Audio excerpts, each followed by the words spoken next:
hi guys, so for today's video, sobrang late upload na nga. At yan nga, nanood nga kami ng Inside Out 2. And ang kasama ko nga, ayan si Ate Jean. And kasama din namin si Ate Ness. Ayan, papakita ko dyan. Ayan, si Ate Ness and si Ate Jean. So tatlo nga pala kaming nag-movie date.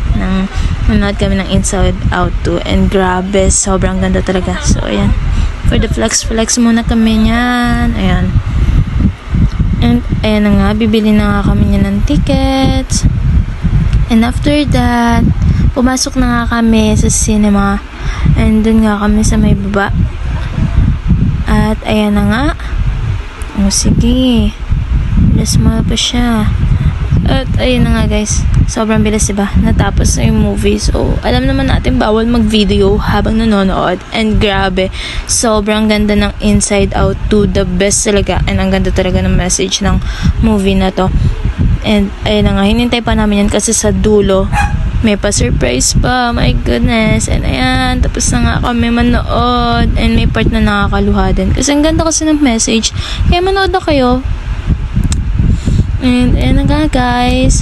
So